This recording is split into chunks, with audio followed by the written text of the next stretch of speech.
and this is 5-Minute Fridays. This is my first 5-Minute Friday video where I'm going to teach you guys how to tap in 5 minutes.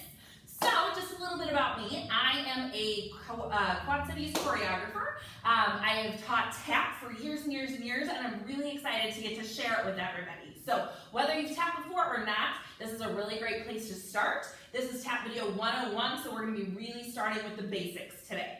Now, if you have a pair of tap shoes, awesome. If you don't, that's okay. I highly recommend either going barefoot on like hardwood floor or ceramic floor if you have that, or you can also wear tennis shoes so you can kind of feel how it feels in shoes, and you will be able to make a little bit of sound with that as well. Now, before you wear your tap shoes on hardwood floor or ceramic floor, of course, check with your parents if you're a kid, and then just be mindful that floors that are not designed for tap might be a little bit slippery. So again, I recommend if you're at home sticking with either barefoot or tennis shoes. So we are going to start today with our basic tap stance, and this is something that you're going to implement anytime you're doing any sort of tap movement. So it's kind of a really great place to start. Now, when you are tapping, you want to make sure that you stay centered. And when you're centered, it won't feel like you have to shift your weight from foot to foot. This is really going to come in handy. The more complicated steps are that you're working on, as well as how fast you're tapping. So in order to stay centered, you want your feet directly down from your hips with your toes pointing forward. This is going to ensure that your body is staying kind of nice in the middle, and then you also want your knees to be really, really loose. Now, all of your tap movement is going to be initiated by your ankle, but in order to do that, we need to have a loose knee, loose legs. So I kind of attribute it to the same sort of stance as when you're getting ready to jog or when you're getting on a trampoline for the first time. You're kind of testing it out. Now, the trick is going to be you have to keep this the whole time you're tapping. You want to make sure that you stay nice and loose and low to the floor, and that's really going to help you once we get moving and trucking along. So, as we're moving through things today, make sure you're checking yourself, checking your stance, and then also making sure you've got those loose knees going on. If at any point you feel like you're tensing up a little bit, go ahead and stop and kind of reset yourself. So, we're going to be starting today with single sounds. So these are exactly what they sound like. It's a movement that's done and creates just one sound. So today we're going to be talking about pops and drops. So a pop can be performed with either the ball or the heel of your foot. It's something that strikes the floor and then pops back up. So when done with your toes, you're going to pop, it hits the floor, and it comes back up. Or if you're doing it with your heel, it pops, hits the floor, and it comes back up. Now you'll notice your taps have different tones to them. Your toes have kind of a bolder, brighter sound, whereas your heels have more of a lower tone. That's perfectly normal. So just something to kind of be aware of as you're tapping. So those are our pops. Pops come down and back up. Now, if you're doing pops, you have to stay on the same foot because they don't have any weight to them. So if you're popping, you can stay on the same foot for a very long time. In order to switch, you want to do what's called a drop. So a drop is going to come down with weight to allow you to switch to your other foot. So drops can be used back and forth. They can also be done toes and heels. So a pop has no weight and comes back up. A drop has weight and can change sides. So I'm going to teach you guys a little combo today that I use with all of my tap classes. This is part of our warm-up and one of the very first things that I teach in any of my tap classes. So this will help your ankles get moving. It'll help your feet get acclimated a little bit. It's a good test of staying on beat and making sure that you're making nice, clear sounds. It's also a great way for you to help check your tap stance. So we are going to be doing a pattern with our heels first, our toes first, followed by our heels, and then we're going to do a toe-heel combo and then a heel-toe. The pattern is the same. So I'm going to run through it first on your toes, and then we'll work through it all together, and at the end we'll add some music. So we're going to start on our right foot with 4 drops. So this will be going back and forth. So we're going to drop 1, 2, 3, 4. We're going to double time it. And 5, and 6, and 7, and 8, making sure, of course, that your knees are still bent.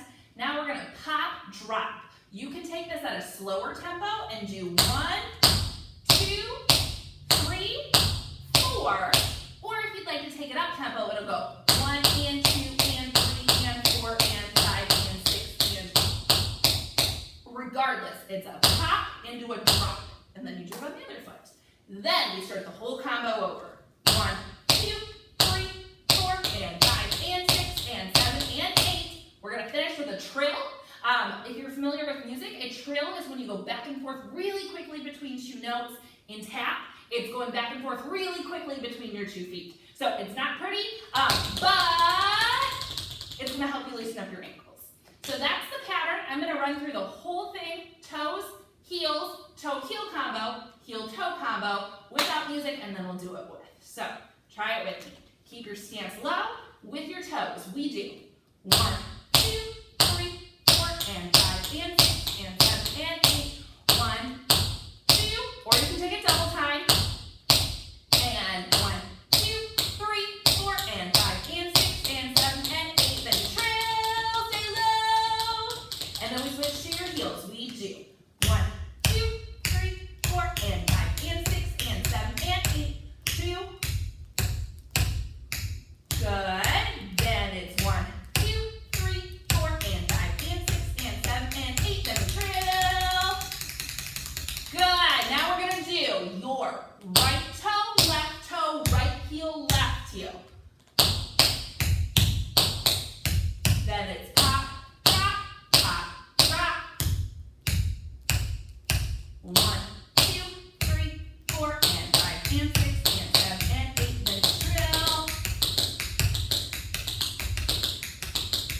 Then reverse it. Heel, heel, toe, toe.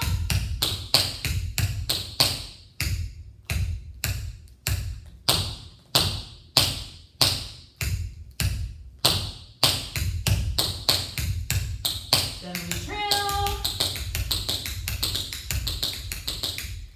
Awesome. All right, we're going to try that with some music. Here we go.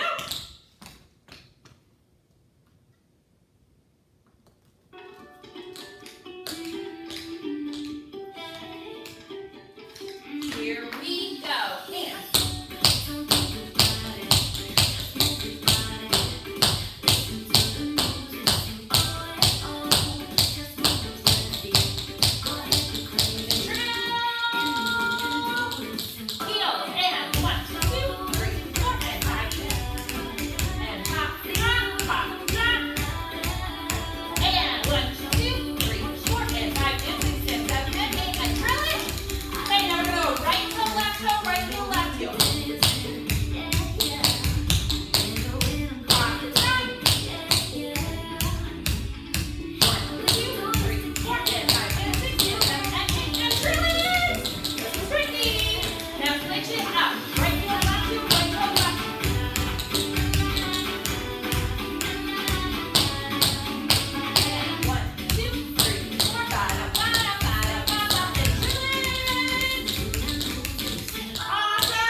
probably went over 5 minutes, but it's my first video, so that's gonna happen. Thank you guys so much. Practice, practice, practice, practice. We will be doing that again in 5 Minute Friday 102, which is coming up next. But before you do that, before you check that video out, please subscribe to my YouTube channel so that you can follow along every Friday. I will be releasing these every Friday. You can also find them on my Facebook page, Steph DeLacy Choreography. Thank you so much, you guys, and stay tuned for the next video.